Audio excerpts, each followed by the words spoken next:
पुढे स्तोत्रसंहिता 121 मध्येच 6व्या वचनामध्ये आपण बघतो की परमेश्वर माझा रक्षक आहे, परमेश्वर माझ्या उजव्या हाताला सावली आहे.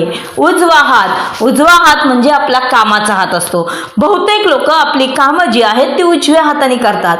जी शुभ कामं असतात, जी चांगली मानली जातात, ती कामं देखील आपण उजव्या हाताने करतो. आपण जेव्हा नवीन घरात प्रवेश करतो तेव्हा आपण आपला उजवा पाय पहिला टाकतो. आपण जेव्हा एखाद्याला पैसे देतो आपण डाव्या हाताने कधीच देत नाही, आपण पैसे उजव्या हाताने देतो, कारण आपण त्याला शुभ मानतो, चांगला मानतो. आणि परमेश्वर म्हणतो की मी तुझ्या उजव्या हाताला सावली सारखा आहे. सावली, शॅडो, छाया कशी असते?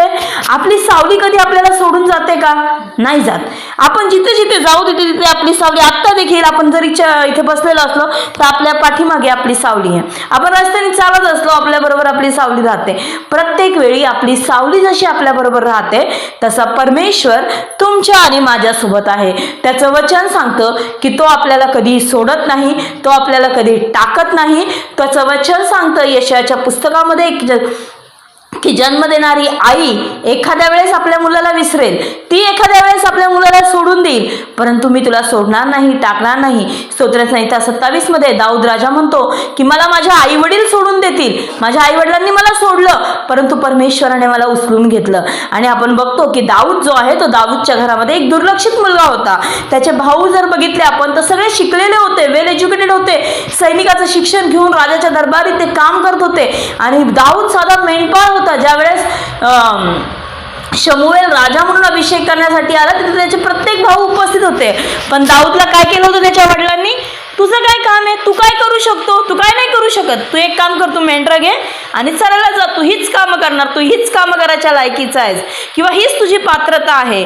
जसं आपण एखाद्याला म्हणतो ना की हेच काम करायची तुझी पात्रता आहे, हीच तुझी लायकी आहे, त्याप्रमाणे त्यांनी त्याला रानामध्ये पाठवून दिलं होतं, जंगलामध्ये पाठवून दिलं होतं मेंढर चरायला.